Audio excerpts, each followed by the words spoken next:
14.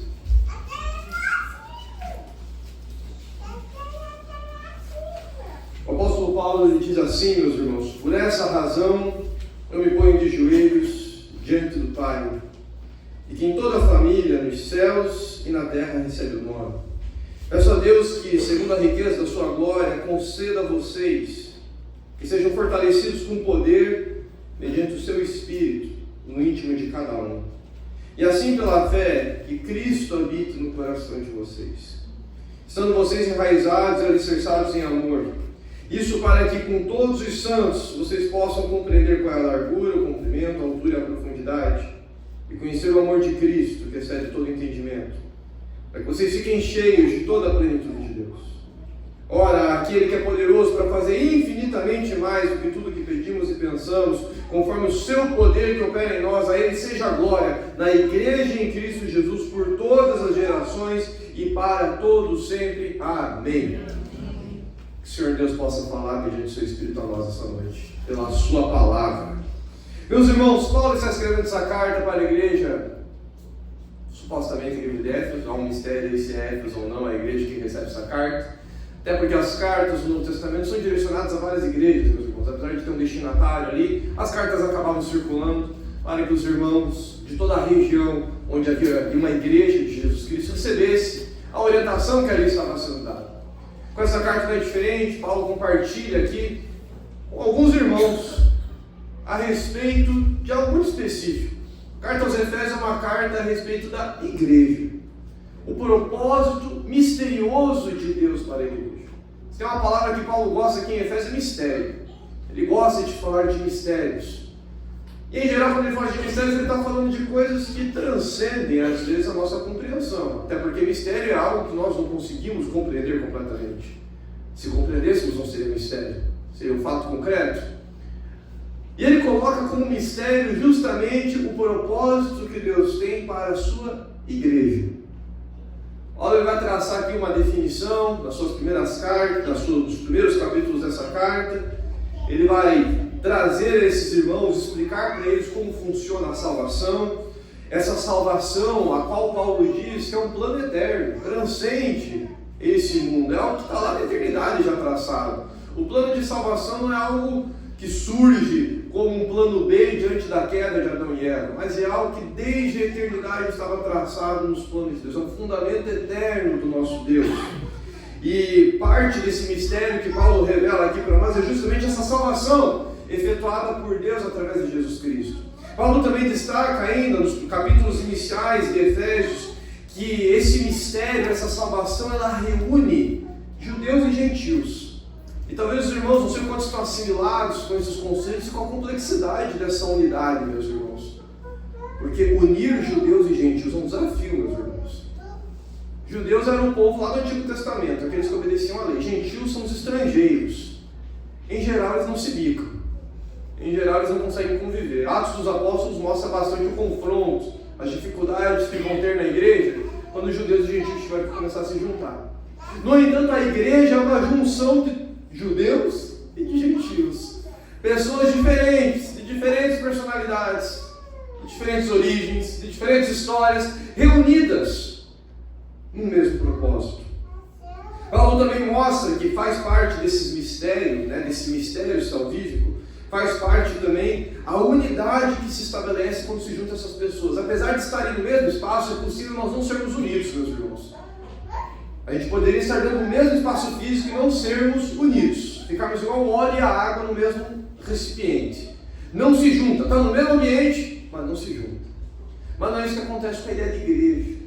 Paulo deixa claro para nós que a igreja é uma junção perfeita de judeus e gentios, de tal forma que você nem sabe mais quem é judeu e quem é gentil, porque todos passam a ser igreja.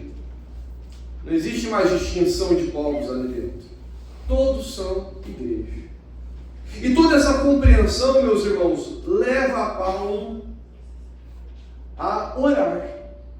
O texto que nós lemos, ele começa dizendo: por essa razão me ponho de joelhos diante do Pai. Meus irmãos, o que leva Paulo a prostrar os seus joelhos em oração é justamente essa realidade que eu apresentei para os irmãos. Tudo isso que eu falei, meus irmãos, eu não fiquei dando referência aqui, mas está no capítulo 2, verso 4 a 10, 2, 14 a 18 e 3, 1 a 13. Se você voltar um pouquinho, você vai encontrar tudo isso que eu falei. E diante de todas essas informações, Paulo reage orando ao nosso Deus. Porque, meus irmãos, tudo isso que eu falei para vocês aqui é um mistério. Eu não sei como Deus consegue fazer isso. Eu não sei como Deus consegue juntar gente tão diferente no mesmo espaço, com histórias diferentes, com jeitos diferentes, e faz esse negócio dar certo. Faz esse negócio acontecer. Quando eu dou aula lá na Faculdade Batista do Paraná, sou um dos professores lá da Faculdade Batista, eu falo para os nossos estudantes lá que uma das coisas que mais me fascina é saber que o Evangelho começou com algumas centenas de pessoas, simples aparentemente. Não eram só os 11 discípulos, havia outros seguidores que conheceram Jesus Cristo ressuscitado, havia outros ali também. Mas, meus irmãos, centenas de pessoas que não tinham tanta influência assim na sociedade, e essas centenas de pessoas conseguiram fazer algo tão extraordinário. A igreja cresceu de uma forma tão exponencial, meus irmãos, e hoje ela está espalhada aí no mundo todo. Sofremos perseguição, meus irmãos, mas o fato é que a igreja cresce, e cada ano que passa ela continua crescendo, e isso é fruto desse mistério que é juntar um povo diferente num mesmo espaço físico, reunidos por causa de um mesmo propósito, meus irmãos, que é Jesus Cristo. Isso só acontece por causa de Jesus.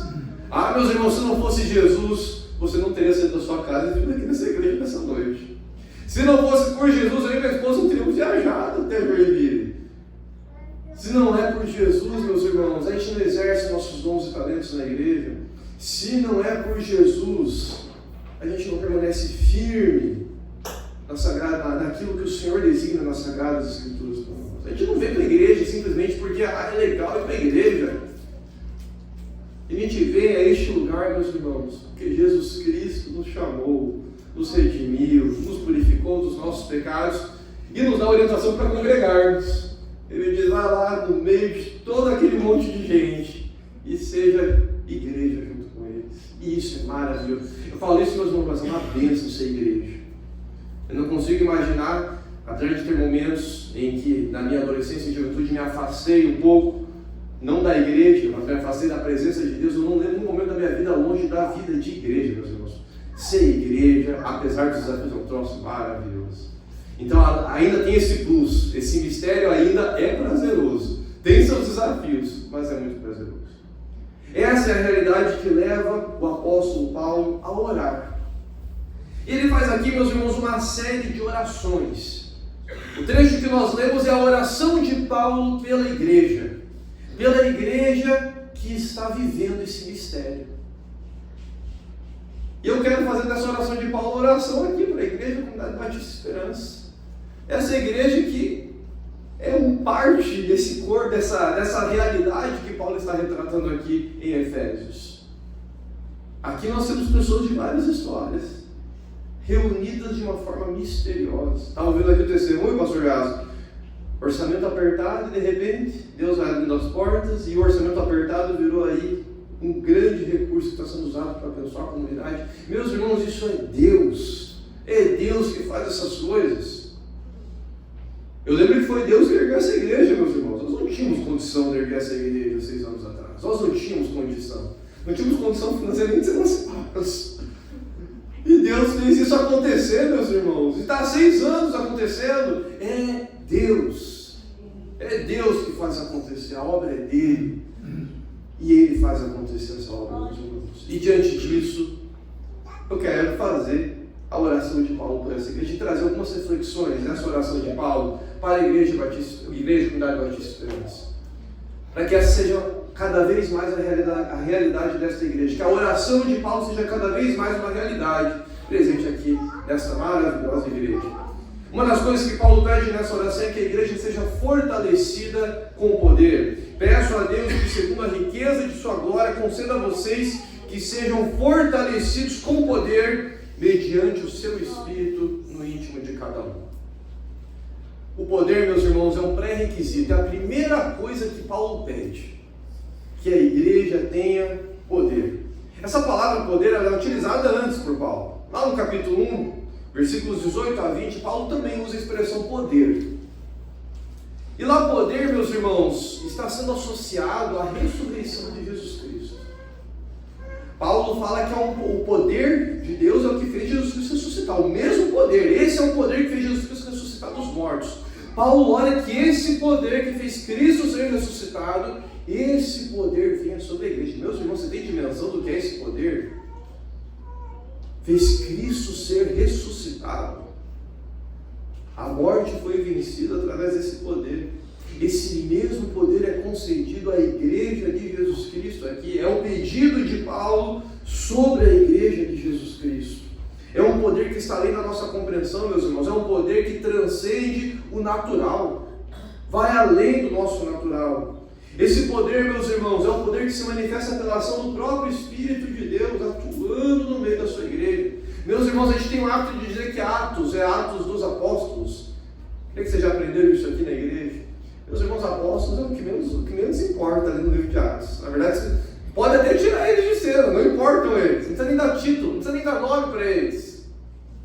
Porque quem agiu naquele livro, meus irmãos, foi o Espírito Santo. Essa semana eu estava dando aula sobre o Espírito Santo lá na faculdade. Meus irmãos, é um tsunami. Falei para os meus alunos, é tsunami. O que aconteceu ali em Atos foi um tsunami do Espírito Santo, meus irmãos. Pedro lá de João, capítulo 21, aquele Pedro que estava com medo, estava voltando atrás, voltando para o barquinho, voltando a pescar. Esse Pedro que, junto com os outros discípulos, estava trancafiado dentro de uma casa, lá no capítulo 1 de Atos, trancados dentro de uma casa porque já estavam sofrendo perseguição. Um Pedro difícil de se relacionar, meus irmãos, bem intencionado, porque Pedro era um cara bem intencionado. Era um cara bem intencionado. Pedro, ele quer acertar o gol, meus irmãos. Eu acho que Pedro, ele quer acertar, mas ele consegue fazer umas voadoras longe, meus irmãos. Ele acerta a bola longe. Ele quer acertar o gol, mas a bola voa para tão longe, meus irmãos. É triste de ver o coitado do Pedro. Quando a gente pensa que ele vai dar um gol bonito, vai longe a bola, coitado. Mas é bem intencionado, meus irmãos. Esse homem, sozinho, não ia conseguir fazer muita coisa, meus irmãos. Ele, junto com os seus discípulos, com os demais discípulos, não iam conseguir fazer nada, meus irmãos. Mas graças a Deus, o Espírito Santo veio. E veio com um poder tão extraordinário, meus irmãos, que esse mesmo Pedro, quando abre a boca para pregar, meus irmãos, 5.000 almas se convertem. Ah, meus irmãos, não duvide do poder do Espírito Santo. Ele faz umas coisas extraordinárias que vai além da nossa compreensão. Pedro é o mais improvável dos pregadores, ao meu ver. É o mais improvável dos pecadores. Porque se dependesse apenas do perfil natural de Pedro, a igreja não teria despontado. Mas quando o Espírito vem, meus irmãos, e muda o coração mais ainda, mais do que Jesus já tinha mudado. Jesus já tinha mudado o coração de Pedro. Mas o Espírito vem e faz um tsunami ali, vem e destrói qualquer coisa que tinha ficado. E Pedro prega, meus irmãos, com autoridade. Glória a Deus. Depois ele vai com João lá na porta, na escada do templo, e eles vêm com uma sacada tão grande para aquele homem paralítico. Estava só querendo dinheirinho, não tenho moeda, não tenho dinheiro nenhum, mas o que eu tenho te dou, levanta-te e anda. Olha que extraordinário, meus irmãos. Pedro não tinha recursos, mas ele tinha o poder do Espírito Santo ali junto com ele. E assim vai ser, meus irmãos, a igreja cresce. Não por causa de Pedro, não por causa de João e nenhum dos outros apóstolos, ela cresce porque o Espírito Santo está ali. O poder do Espírito está pairando sobre aquela igreja e faz coisas extraordinárias. Meus irmãos, a igreja que tem o poder do Espírito Santo não tem como ela ficar parada, não tem como ela ficar caída, não tem como. Com o poder do Espírito Santo a igreja consegue transcender qualquer tipo de barreira, qualquer tipo de obstáculo, meus irmãos. Como eu falei, eu vi isso acontecer nessa igreja aqui quando ela foi organizada, meus irmãos. Obstáculos caíram. Apesar de todos os desafios, meus irmãos, essa igreja foi levantada. E há 6 anos, apesar de inúmeros desafios que com certeza Pastor Jaz e os demais irmãos que estão aqui têm enfrentado, essa igreja permanece de pé, meus irmãos. Com certeza porque o poder do Espírito está junto, o poder do Espírito está atuando, o Espírito Santo está com essa igreja. E Ele está realizando aquilo que às vezes nós não temos força de fazer. Aquilo que às vezes nós não temos condição de fazer. Mas o Espírito vem e Ele faz o que precisa ser necessário. Ele não vai agir como Ele agiu em Atos 2, meus irmãos. É importante fazer essa distinção para não criar expectativa nos irmãos. Mas a gente tem que tomar cuidado com isso no tempo atual, a gente tem que tomar cuidado às vezes, né? Porque às vezes o pessoal quer que replique isso que está lá no livro de Atos. Não vai replicar, meus irmãos. Hoje é um pouco diferente a forma como o Espírito age, mas o poder é o mesmo. A forma é diferente, mas o poder é o mesmo. Então não duvide do poder. Os métodos ele escolhe, ele decide o método que ele vai usar. Mas o poder continua tão grande quanto era lá naquela época, meus irmãos. Tão grande. E ele há de usar cada vez mais essa igreja, para que cheia do poder de Deus, ela continue alcançando os lugares, as pessoas e os contextos que essa igreja precisa alcançar ainda, para cumprir o propósito de Deus. Outra coisa que Paulo pede nessa oração, meus irmãos, e é também a oração que eu faço a essa igreja, a reflexão que eu trago a essa igreja, é que a igreja permaneça enraizada e alicerçada em amor. E assim pela fé que Cristo habite no coração de vocês. Estando vocês enraizados e alicerçados em amor.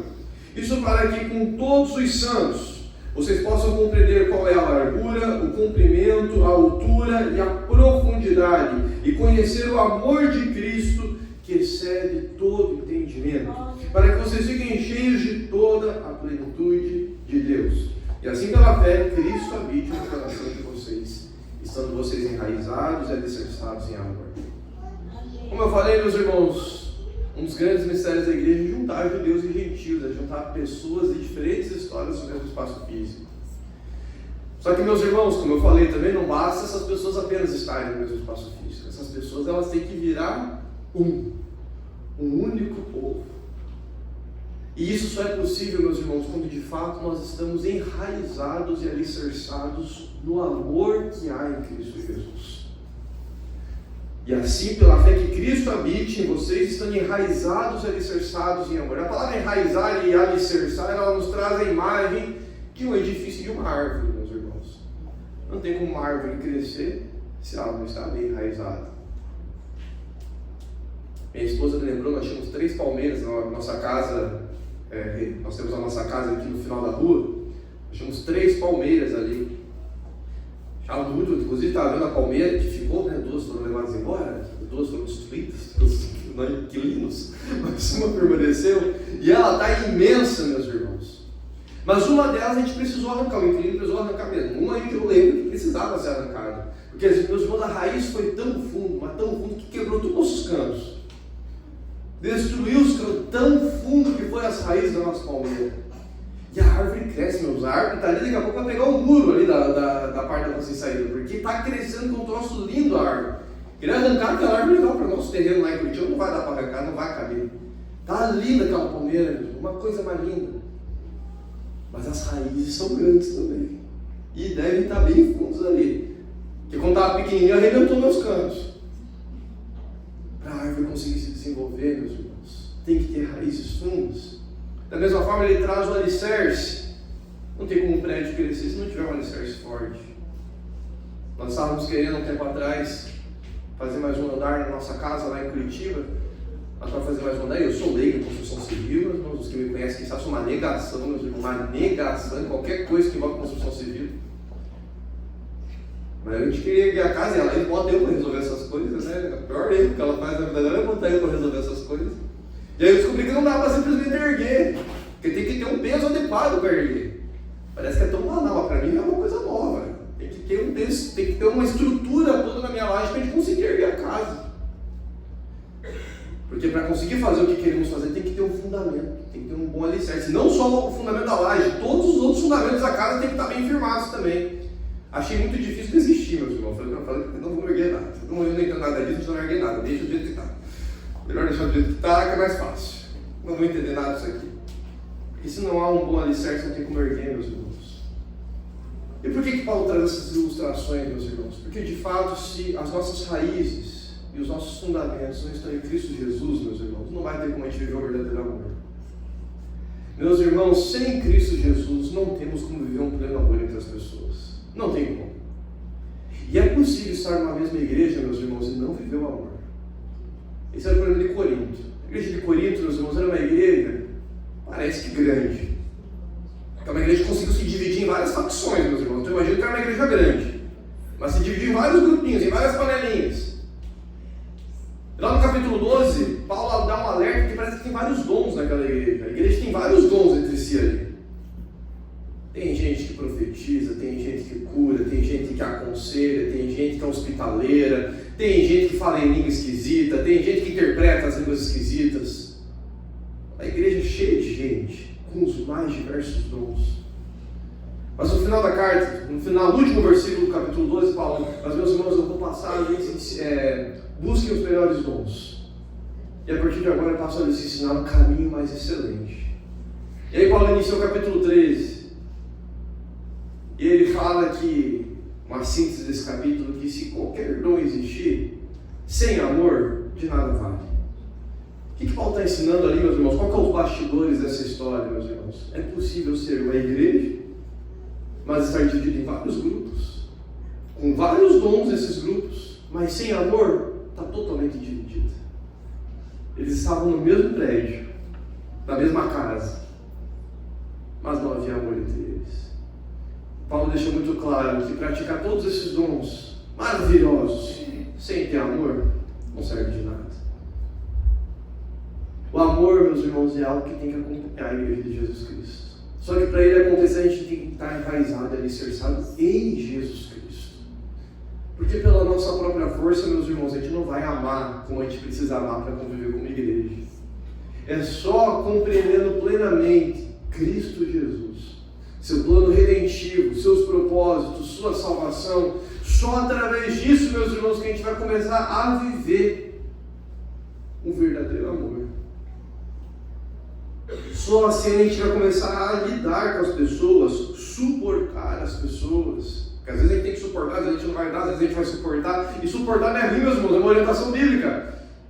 Que suportar-vos em amor, suportar-vos uns aos outros. É uma orientação bíblica, meus irmãos. Às vezes a gente acha que é negativo, mas é uma orientação bíblica. Às vezes a gente tem que suportar e conviver bem. É conviver bem. É conviver tranquilamente. Isso é ser igreja.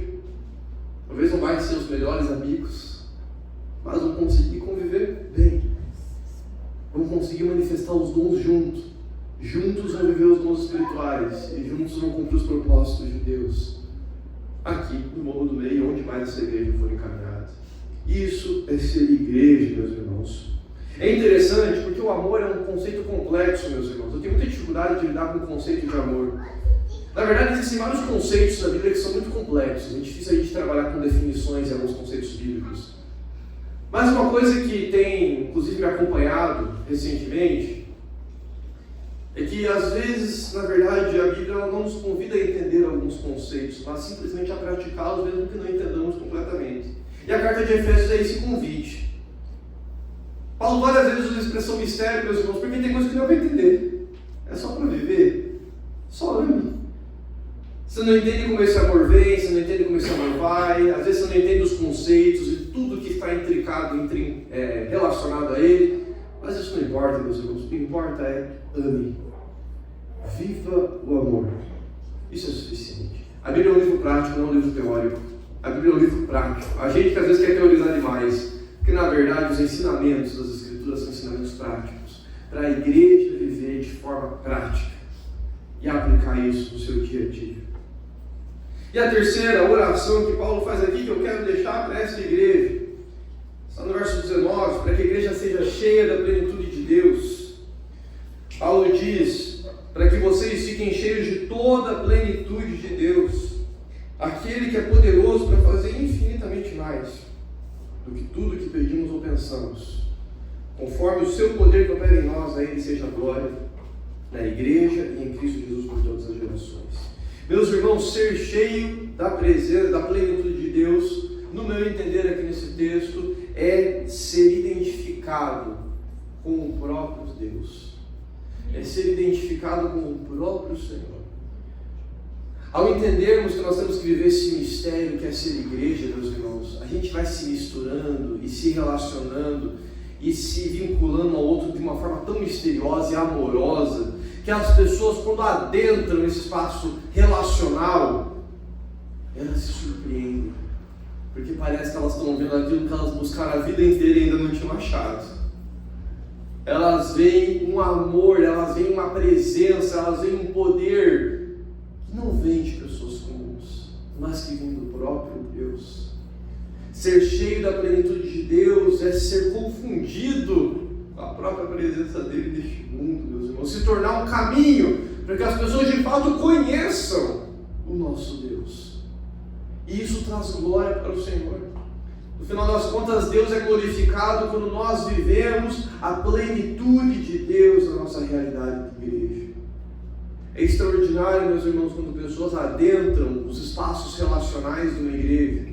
Quando as pessoas adentram esses grupos e elas se surpreendem com o nível de relacionamento e falam: meu Deus do céu, onde que eu estava? Porque eu demorei tanto para chegar até aqui.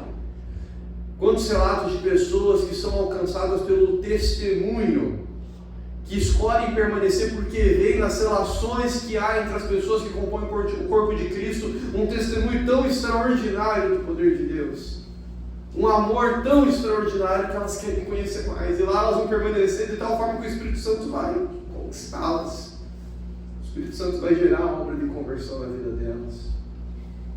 Isso é ser cheio da plenitude de Deus, meus irmãos. A igreja que vive a plenitude, ela se assemelha de tal forma que todas as suas ações e reações são frutos desse complexo amor que Deus sentiu pela igreja e que Ele nos leva a sentir mediante o poder do seu Espírito. É algo tão poderoso e grandioso que Paulo destaca que isso resulta em glórias e mais glórias ao nosso Deus.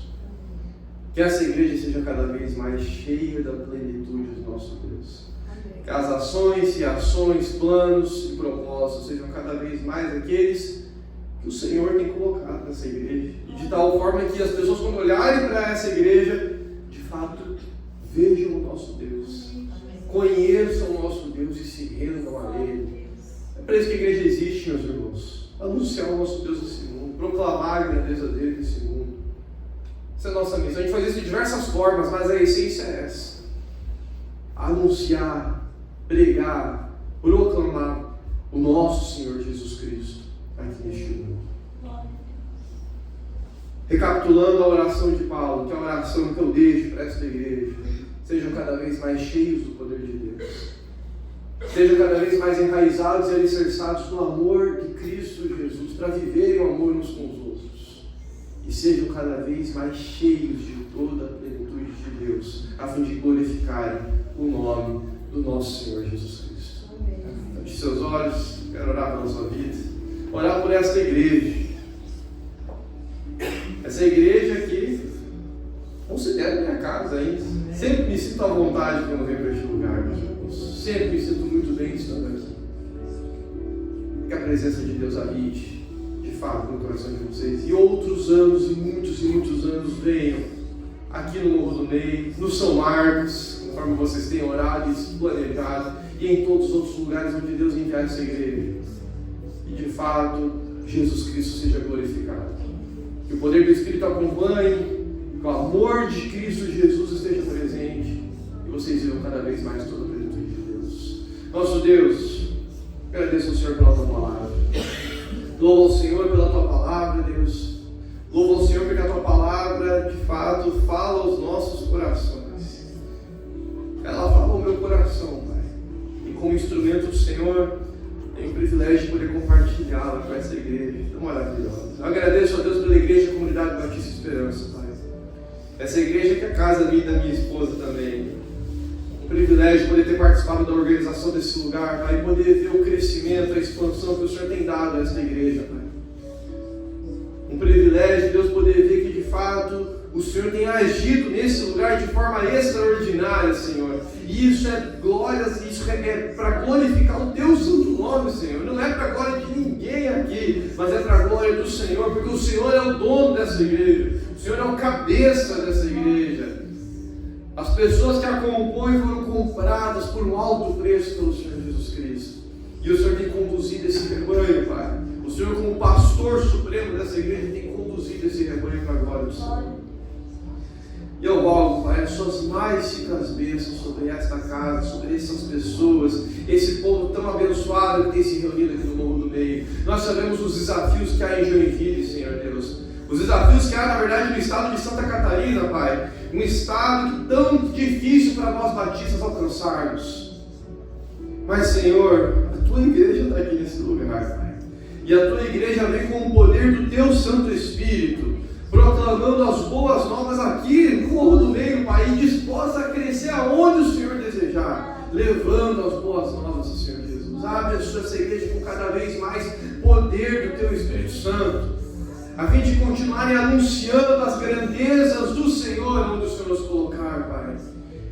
Que o Senhor venha, Deus, das formas que o Senhor achar necessário, mas com um poder tremendo, rompendo com qualquer barreira e obstáculo, Pai, anunciando a luz de Jesus Cristo em meio às trevas que há nesse mundo. Que essa igreja viva cada vez mais enraizada e alicerçada no amor. O amor de Cristo Jesus, aquele que escolheu a cruz para nos salvar, aquele que olhou para nós, pobres pecadores, e nos amou de uma forma tão extraordinária, para que esse amor habite cada vez mais nessa igreja, que ela seja cada vez mais enraizada nesse amor, a fim de vivê-lo cada vez mais entre si. Porque ao vivermos esse amor, nós alcançaremos a plenitude de Deus. A plenitude de Deus passará a habitar cada vez mais. E essa também é a nossa oração. Que essa igreja, vivendo esse pleno amor, se confunda cada vez mais com a presença de Deus. Que as pessoas, ao entrarem nos ambientes relacionais dessa igreja, encontrem a presença de Deus ali, encontrem a presença do Senhor Jesus de uma forma clara. E que ao se relacionarem e ao buscarem essa presença, o Senhor Jesus as encontre. Que essa igreja possa ver cada vez mais conversões, reconciliações, crescimento quantitativo, mas também qualitativo, Pai. Queremos ver cada vez pessoas conhecendo mais o Senhor. Derrama da tua graça, derrama das suas bênçãos sobre essa igreja, Pai. Abençoe o pastor Jasper, abençoe o pastor Fernando, abençoe os demais líderes dessa igreja. Tem se dedicado, Pai, a conduzir esse povo todo. Deus, dê a eles cada vez mais sabedoria e visão do Senhor, para continuarem traçando os caminhos aqui dessa igreja, Pai, glorificando o nome do Senhor Jesus. É a nossa oração nessa noite. Em nome de Jesus. Amém. Amém, meus irmãos. Pastor Jasper, obrigado pelo convite. Está pregando aqui com os irmãos. Deus abençoe cada vez mais essa igreja.